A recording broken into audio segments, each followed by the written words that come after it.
금식해 보신 분은 아시겠지만요, 첫날도 힘들고 둘째 날도 힘들고 셋째 날도 힘들어요. 매일 힘듭니다.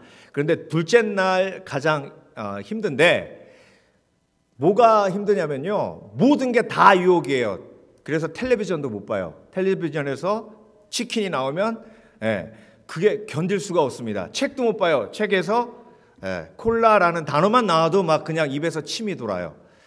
그러니까 배고프고 힘들면 유혹이 많아지는 거예요. 배부르다는 건 뭐죠? 만족이죠. 그러니까 만족하지 못하는 사람은 위험한 사람이에요. 만족하지 못하는 사람은 약한 사람이에요. 그래서 사단이 12제자 중에 제일 약한 사람을 골랐는데, 그 약한 사람이 누구예요? 가룟유다. 왜? 돈에 배고프니까, 만족하지 못하니까.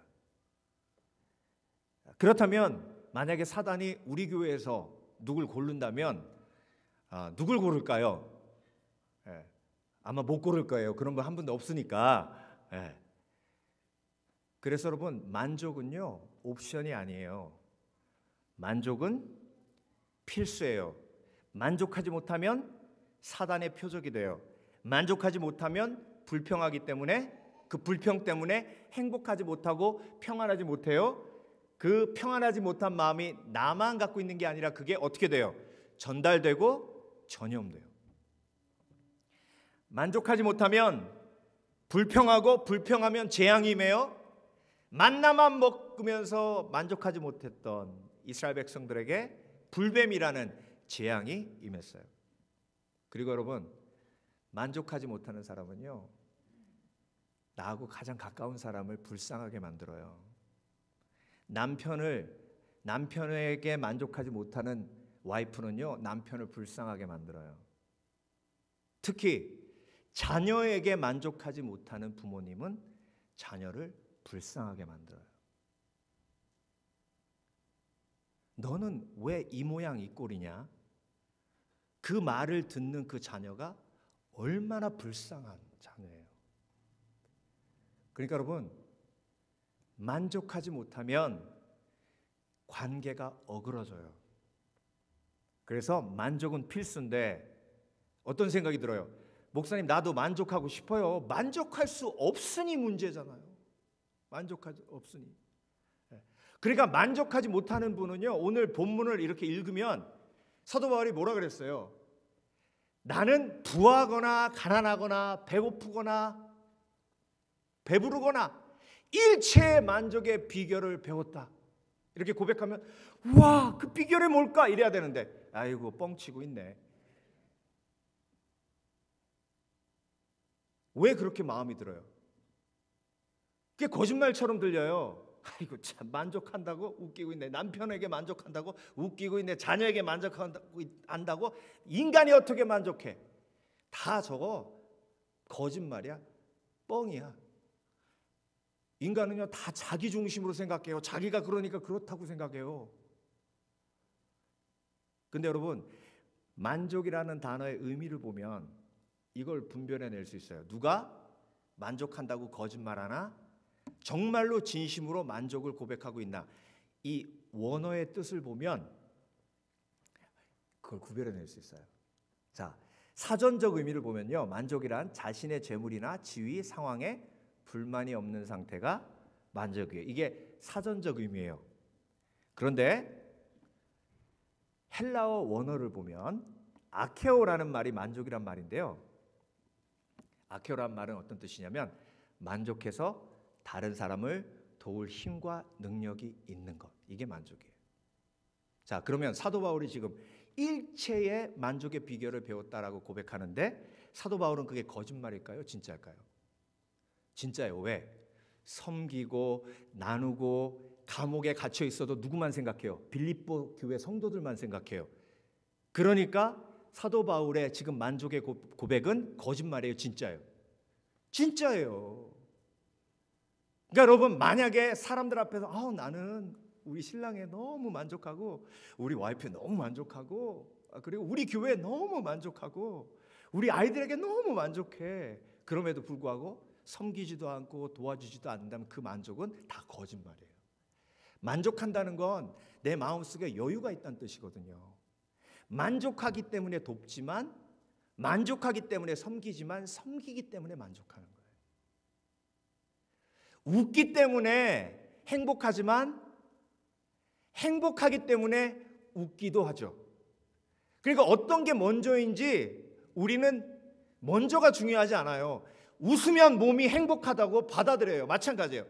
섬기면, 도우면 몸에서 어떻게 받아들여요? 아, 내가 만족하고 있구나라고 받아들여요. 그러니까 여러분, 나는요 지금 만족의 삶을 살고 있는가 돌아봐야 하고, 내가 지금 만족하지 못하고 있다면 오늘 도전 받으셔야 돼요. 만족하지 못하는 사람은 위험한 사람, 만족하지 못하는 사람은 다른 사람을 비참하게 만드는 사람, 만족하지 못하는 사람은 평안하지 않기 때문에 불평이 가득한 사람이에요. 하나님은 우리가 만족의 삶을 살기 원하시는 줄 믿습니다. 그래서 사도 바울이 내가 부하거나 가난하거나 배고프거나 배부르거나 일체의 만족의 비결을 배웠노라라고 얘기하면, 와우, 그게 뭐예요? 사도 바울 가르쳐 주세요. 와우, 하나님 그게 뭐예요? 가르쳐 주세요라고 고백해야 돼요. 오늘 본문에 그 비결이 나와 있는 줄 믿습니다. 그래서 오늘 말씀 제목이 뭐예요? 만족하는 삶을 사는 세 가지 영적 비결. 요 세 가지 영적 비결을 삶에 적용하면 여러분도 만족하는 삶이 되실 줄 믿습니다. 사도 바울이 그렇게 하셨던 것처럼. 자, 그러면 첫 번째 만족하는 영적 비결의 첫 번째는 뭐냐면 원함을 정돈하는 거예요. 원함을 정돈하는 거. 자, 내가 궁핍함으로 말하는 것이 아니라 어떤 형편이든지 내가 자족하기를 배웠나니, 나는 부하게 부족함이 없이 사는 것을 원하는 삶을 살지 않으니 지금 상황에도 만족합니다. 제가 쉽게 설명을 해드리면 이 말씀이 이런 뜻이라는 거예요. 그러니까 원함을 정돈한다는 건요, 원함이 크면 클수록 채워짐이 커야 되고, 채워짐이 커야 될 때 채움이 제대로 없으면 그게 불만족이에요. 그러니까 원함을 영적으로 잘 조절할 수 있어야 만족할 수 있는 거죠. 사도 바울은 지금 편안한 삶을 원해요? 안 원해요. 사도 바울은 지금 감옥에서 풀려나는 것도 사실 원하는 게 아니에요. 사도 바울이 감옥에서 원하는 건 뭐예요? 빌립보 교회가 평안한 거예요. 사도 바울이 감옥에서 원하는 건 뭐예요? 하나님의 복음이 사도 바울을 통해 전파되는 거예요.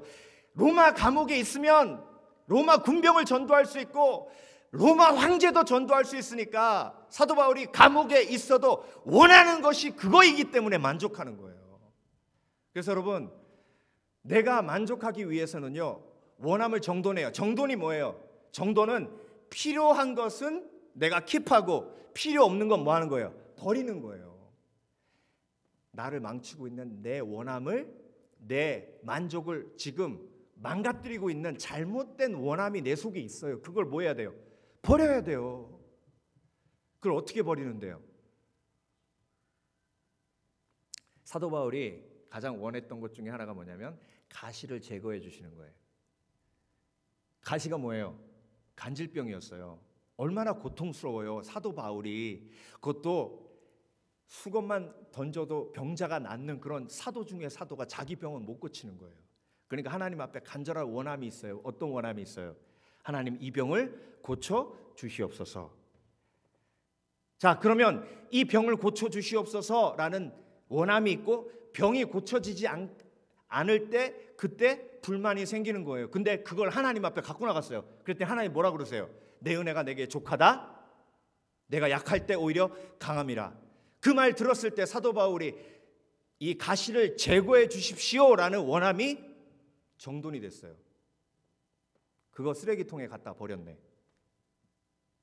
그러니까 사도 바울 속에 있는 불만족도 사라지는 거예요. 여러분, 자녀를 위해서 뭘 원하세요? 그 원함이 정말로 하나님께로부터 온 원함입니까?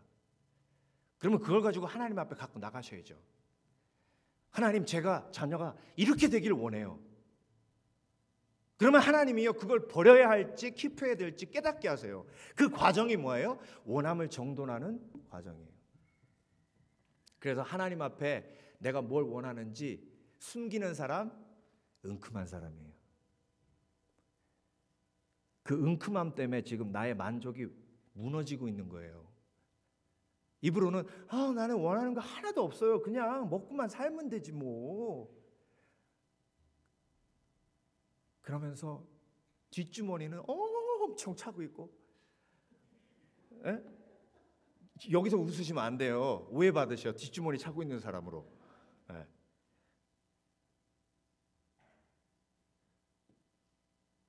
하나님 앞에 나올 때 하나님 정말로요, 제가 원하는 건 사실 한 가정부 3명 두고 내가 한마디만 하면 사람들이 막 고개 굽신굽신하면서 네네네네네 이러는 거예요. 예.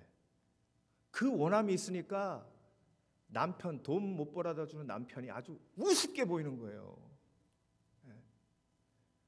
그 원함이 정돈되지 않으면요, 만족이란 없습니다. 사도 바울은요, 지금 감옥에서 뭘 먹어도 상관없다라는 원함을 정돈한 거예요. 여러분, 선교지 갈 때요, 내가 맛있는 거 먹어야지 그러고 가면 처음부터 끝까지 다 불평이에요. 선교지 가면 뭐 어떤 원함을 정돈해야 돼요? 내가 어떤 음식도 감사하며 먹으리라 라고 결단하고 원함을 정돈하고 가야죠. 그게 정돈이 안 되면 선교지 가서 먹을 때마다 아이고 이걸 먹을 거라고, 아무리 선교라고 해도 이걸 먹을 거라고. 예. 우리 교회는 그런 분 한 번도 없었어요. 에콰도르 음식은 맛있어요. 예. 그래서 여러분, 오늘 내가 왜 만족이 없는지, 내가 왜 위험한 사람인지, 내가 왜 내 주위에 있는 내 사랑하는 가족들을 비참하게 만드는지 오늘 깨달으시길 주의 이름으로 축원합니다. 그래서 내 속에 있는 버려야 할 원함들, 예. 버려야 할 원함들. 20대 청년들에게 결혼을 강의하는 강사님이 계세요. 그 강사님이 20대 청년들에게, 남녀에게, 특별히 여자 청년들에게 어떤 도전을 하냐면, 어떤 원함을 버리게 하냐면, 제가 그 얘기 듣고 굉장히 속이 시원했어요. 뭐라 그러냐면, 여러분 백마탄 왕자를 기다리시죠? 그러니까 애들이 막 칼칼칼 웃어. 예. 웃는다는 건 자기 얘기할 때 웃는 거거든요. 그러니까 조심하세요. 막 웃어요. 그분이 뭐라 그러시냐면, 세상에 백마 탄 왕자는 없어요. 백마 타다가 떨어져 죽었어요 다. 뭘 조정해 주는 거예요? 원함을 조정해 주고 정돈해 주는 거예요. 하나님이 아담을 지으실 때 갈빗대를 취하셨어요. 그래서 여자를 지으셨어요. 그래서 남자는 뭐가 부족해요. 그걸 다른 말로 전문 용어로 나사라고 볼 수 있어요. 나사가 빠진 거예요. 남자는 나사가 빠졌기에 완벽을 요구하면 남자는 설 곳이 없어요. 그래서 여자가 필요한 거예요. 그러니까 여러분, 정말 나의 원함이 완벽하면 그건 그 원함 때문에 그 사람이 안 행복하기로 작정한 거예요. 그러니까 여러분, 오늘 사도 바울의 고백처럼 나는 어떤 원함의 고백을 하나님 앞에 드려야 하나? 하나님, 내가 사랑받아도, 설사 사랑받지 못해도 주님만 바라보고 승리하게 하여 주시옵소서. 그런 원함이 정돈이 돼야 돼요. 두 번째로, 사랑을 정돈해야 됩니다. 이게 무슨 얘기냐면, 내가 비천에 처할 줄도 알고 풍부에 처할 줄도 알아 모든 일에 배부르며 배고픔과 풍부와 궁핍에도 일체의 비결을 배우노라. 이 얘기는 다른 말로 쉽게 하면, 내가 가난한 것도 주를 위한 것이요, 내가 부유한 것도 주를 위한 것이요, 내가 배부를 때도 내가 배고플 때도 주를 사랑하기에 만족하는 비밀을 배웠습니다. 자, 성 어거스틴이 뭐라 그랬냐면, 사랑의 우선순위가 정돈되지 않은 사람은 절대 만족할 수 없다라고 얘기했어요. 어거스틴이 뭐라 그랬다고요? 사랑의 우선순위가 정돈되지 않은 사람은 절대 만족할 수 없다. 사랑의 우선순위가 어디에 나와요? 십계명에 나와요. 나 이외에 다른 신을 섬기지 말라. 그러니까 사랑의 우선순위는 누가 제일 위로 와야 돼요? 하나님. 그러니까 사도 바울은 지금 내가 배고파도 주의 복음을 전하는 것이요, 내가 배불러도 주의 복음을 전하는 것이요, 내가 감옥에 있지만 주의 복음을 전하는 것이요, 그러니까 내가 세컨이고 하나님이 퍼스트니까 하나님이 기뻐하시면 만족한다는 거예요. 우리의 불만이 어디서부터 오냐면 하나님이 먼저가 아니기 때문에 우리의 불만이 우리 속에 들어오게 되고, 그래서 만족하지 못하는 거예요. 만족은요, 하나님이 우리에게 주시는 선물이에요.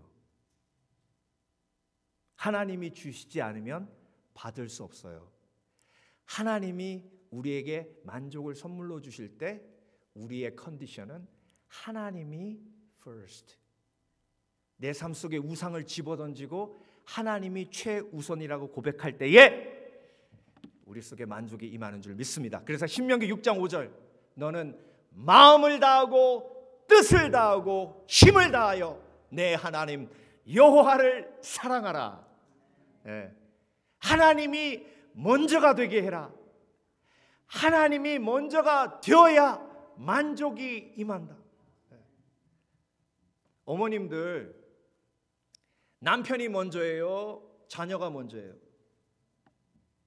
하나님의 오더가 어디에 어떻게? 하나님 다음에, 그 다음에 부모님 다음에, 가족인데, 가족 중에 배우자가 먼저죠. 그러니까 이 순서가 바뀌면 내 마음속에 만족이 없어요. 그래서 자녀들 앉혀놓고 내가 널 어떻게 키웠는데, 난 네 아버지 나는 신경도 안 썼다, 너만 신경 썼지. 그래서 만족이 없는 거예요. 그래서 여러분, 어거스틴이 얘기한 이 말씀은요, 정말로 성령의 능력으로 한 말입니다. 사랑이 정돈되지 않으면, 사랑의 우선순위가 정돈되지 않으면 절대 만족이 없어요. 남자가 부모를 떠나 그 아내와 하나 되게 하라고 하셨어요. 아들은 떠나야 됩니다. 자녀가 우상이 되면 그 인생은 평생 만족이 없는 인생이에요. 하나님이 가장 우리에게 조심하라고 하는 우상이 돈을 사랑하는 것이. 이걸 사랑하게 되면 만족이란 없습니다. 나를 사랑하는 것이 지위를 사랑하는 것이고 명예를 사랑하는 것인데, 제가 요즘 이종영 목사님하고 자주 만날 기회가 있었어요. 이분이 가요 톱10 3개월 동안 1등 하셨잖아요. 앨범도 100만 장 이상이 나갔고, 그때 당시에 이종용이란 가수는요, 탑 중에 탑이고 지금 방탄소년단 같은 그런 인기를 누리셨던 분이에요. 제가 여쭤봤어요. 목사님, 무대에서 노래하고 내려오면 그렇게 공허하다고 하는데 그게 맞습니까? 그랬더니 박 목사님, 그 공허함은 경험해 보지 않은 사람은 모른다. 그 빈 공간, 그 공허함이 막 밀려오는데 나를 위해 열광하는 그 사람들을 보며 정말로 내가 뭔가 된 것 같았다가 무대 뒤로 딱 가면 정말 아무것도 아닌 사람이 되는 게 너무 고통스럽고 힘들다는 거예요. 그래서 제가 또 여쭤봤어요. 목사님, 목회하면서 그런 경험을 하신 적 있습니까? 아니, 단 한 번도. 내가 암에 걸려서 죽을 때도 난 한 번도 공허해 본 적이 없어. 그러니까 나는 이게 너무 좋아. 그러니까 여러분, God first. 사랑의 우선순위가 정돈되지 않으면 만족이란 없어요. 오늘 이 시간 여러분께 도전합니다. 여러분은 정말 하나님이 먼저십니까? 아니면 내가 먼저입니까? 하나님이 먼저가 되어야 내게 능력 주시는 자 안에서 내가 모든 것을 할 수 있느니라 라는 고백이 이루어지는 거예요. 내게 능력 주시는 자 안에서가 무슨 뜻이에요? 하나님이 먼저란 뜻이에요. 하나님이 먼저이기에 내가 만족할 수 있다고 고백하는 거예요. 그런데 정말로 내가 만족하지 못하는 것이 저걸 갖지 못해서 이걸 갖지 못해서라고 생각하면 정말로 답이 안 나와요. 여러분, 야곱이요 라헬을 사랑했어요. 창세기 29장 20절 보면 야곱이 라헬을 위하여 7년 동안 라반을 섬겼으나 그를 사랑하는 까닭에 7년을 며칠같이 여겼더라. 이게 뭐예요? 7년 동안 만족했다는 얘기죠. 누굴 사랑해서? 라헬을 사랑해서. 근데 그 결과가 어때요? 사기 결혼 당했죠. 삼촌하고 관계 다 깨졌죠. 결국은 도망 나와야 했어요. 우선순위가 하나님이 아니고 라헬이 되어버리니까 그렇게 삶이 망가지고 결국은 만족하는 것처럼 보이지만 불만족이 야곱을 둘러엎게 됩니다. 그래서 여러분, 오늘도 다시 한번 이 영적 진리를 깨달으시길 주의 이름으로 축원합니다. 나는 만족하기 원합니다. 그래서 하나님이 먼저입니다. 내 삶 속에 우상을 제거하게 하여 주시옵소서. 마지막으로 만족하는 영적 비결, 죄를 정돈하라. 죄를 정돈하라. 오늘 본문을 보면요, 오늘 본문 맨 첫 부분에 너희의 그 온유함이 나에게 이제 전달되었다 이런 얘기가 나와요. 자, 이제는 전달되었다라는 말이 무슨 뜻이에요? 이전에는 전달되지 않았다라는 뜻이에요. 그러니까 여러분, 사도 바울이 빌립보 교회를 향해서 어떤 마음을 품고 있었는지 우리가 엿볼 수 있어요. 섭섭한 마음이 있었겠죠. 사도 바울이 감옥에 갇혀 있는데도 빌립보 교회에서는 아무 연락이 없었던 거예요. 침례 요한이 옥에 갇혀 있을 때 예수님께 사람을 보내서 침례 요한이 누구보다 예수님이 하나님의 아들이라는 걸 잘 알고 있었어요. 근데 정말 오실 분이 당신이십니까? 라고 물어봤어요. 왜 그랬어요? 침례 요한이 옥에 갇혀 있을 때 예수님이 한 번도 신방 안 오셨거든요. 섭섭한 마음이 그 속에 있었어요. 섭섭한 마음은 뭘로 발전하게 되냐면 그 사람에 대해서 악한 것을 생각하는 것으로 발전하게 됩니다. 그 악한 것을 생각하면 미워지고 분노가 생기고, 그래서 사랑은 악한 것을 생각하지 않는 것이라고 고린도전서 13장에 말씀하고 계세요. 여러분, 내 마음속에 사람에 대해 악한 것을 생각하고 미움이 있고 죄가 있으면 절대 만족할 수 없어요. 사도 바울은 그걸 뛰어넘었다는 것을 오늘 본문에서 표현하고 있어요. 너희들이 나에게 관심을 갖지 않은 것이 아니라 관심을 가졌었는데 그것이 나에게 전달되지 않았는데 에바브로디도를 통해서 드디어 나에게 너의 마음이 전달되어졌다라고 고백하는 거예요. 여러분, 내가 내 마음속에 사람에 대해서 악한 생각을 품으면 만족이 없어요. 그래서 내 속에 죄가 해결되지 않으면 만족이 없는 거예요. 내게 능력 주시는 자 안에서 내가 모든 것을 할 수 있느니라라는 무슨 뜻이에요? 내 속에 있는 죄를 해결하실 수 있는 분은 오직 예수 그리스도 십자가밖에 없다는 고백이에요. 라스베가스 이렇게 여행 가시면요, 한번 잘 보세요. 진짜 라스베가스에 제일 잘 어울리는 문구가 거기 써 있어요. 제가 그거 보면서 박장대소하면서 웃었는데 뭐라고 돼 있냐면 Struggle in sin, find Jesus 이렇게 돼 있어요. 죄로 고통스러워하고 있느냐? 예수님을 찾아라. 라스베가스에.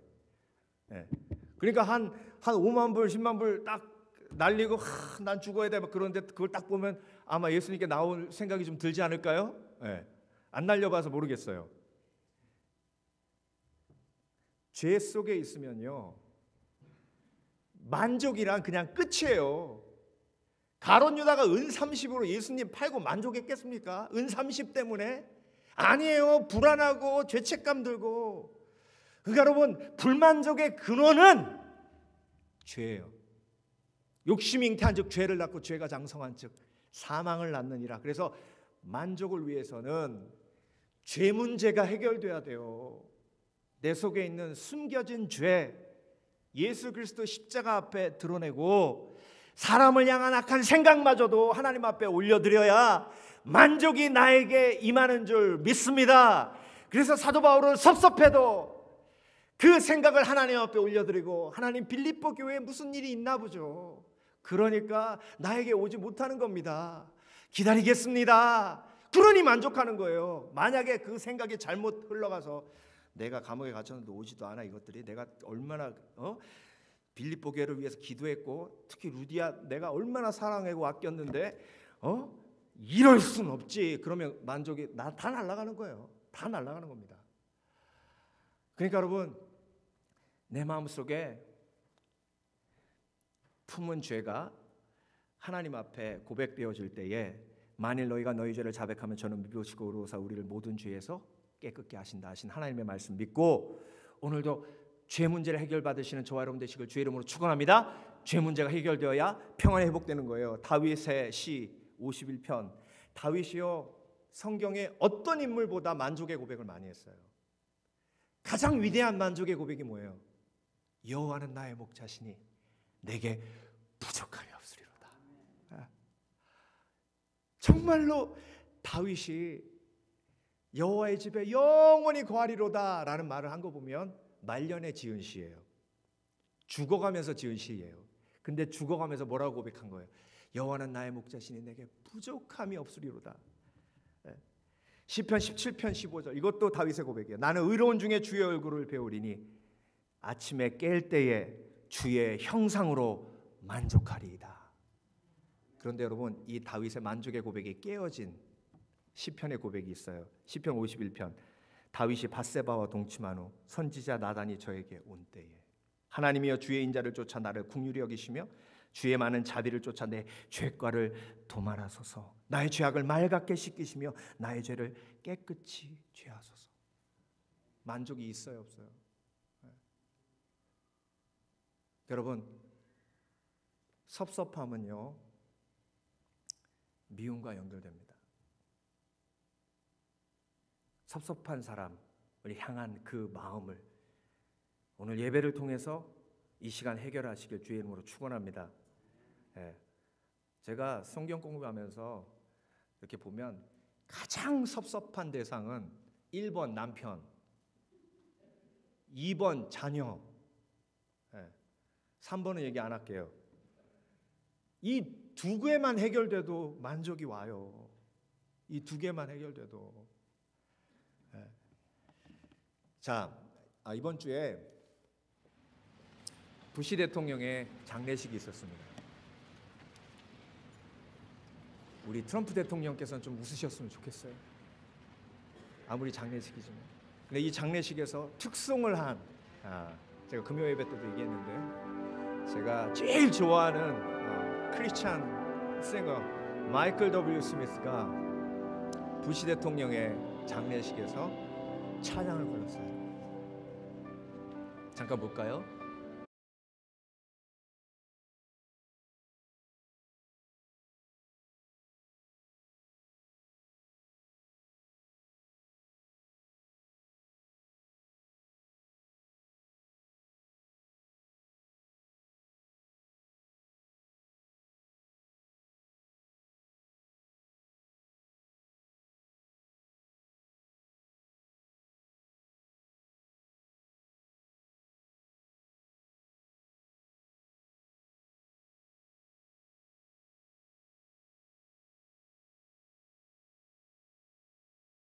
사랑하는 친구를 하나님 품에 보내며 그 프렌십이 영원할 거라고, 그 하나님의 은혜 속에 그 프렌십이 영원할 거라는 고백을 하는 찬양이거든요. 근데 마이클 W. 스미스가 29년 동안 부시 대통령과 친구였대요. 마이클 W. 스미스가 침례교인이에요. 어렸을 때부터 침례교에서 자랐습니다. 예수님을 만나고 찬양하는 정말 믿음으로 충만한 형제였는데요. 친구들은 다 대학 가는데 자기는 가수가 되고 싶었대요. 그때 당시에 가수가 되려면 내시빌로 가야 했답니다. 내시빌로 가서 가수가 되기 위해서 음악을 하면서 이제 살아야 되잖아요. 아르바이트를 하는데 바에 취직을 했어요. 저녁 5시 반부터 새벽까지 매일 노래했답니다. 그런데 그러면서 삶이 망가지기 시작하는데 처음에는 술을 배우기 시작하고 두 번째는 마약을 하기 시작하는데 나중에는 코케인까지 하게 됐답니다. 3년 동안 몸이 망가지고 그리고 그 망가진 삶 속에서 벗어나오려고 몸부림을 쳐도 안 되더래요. 어떤 생각이 들었냐면 나 이러다 죽겠다. 나 이러다 죽겠다라는 생각이 들었답니다. 하루는 자기가 살고 있는 그 집 키친에 쓰러졌대요. 약을 너무 많이 해서. 그러면서 고백했던 게 그거랍니다. 하나님 도와주세요. 나 죽어가고 있어요. 하나님 날 도와주세요. 나는 죽어가고 있어요. 그러면서 펑펑 울었답니다. 바닥을 기면서 펑펑 울었어요. 그런데 눈을 딱 뜨는데 예수님이 자기 앞에서 자기와 함께 울고 계시더랍니다. 그날 밤 이후로 마이클 W. 스미스의 삶을 완전히 180도 변했어요. 사도 바울이 다메섹 도상에서 예수님을 만난 것처럼. 그때부터 진심으로 하나님을 찬양하기 시작하는데 그래미상 수상도 하게 되고 그리고 앨범이 수백만 장 나가기도 했답니다. 그런데 뭐라고 고백하냐면 앨범이 수백만 장 나가도 예수님이 평안을 주시지 않으면 평안하지 않습니다. 그리고 부시 대통령, 전 세계가 보고 있는 부시 대통령의 장례식에서 하나님을 찬양하는, 그렇지만 그 모습을 보세요. 정말 평안하잖아요. 정말 아무런 그 명예에 대한 욕구가 있는 모습이 아니에요.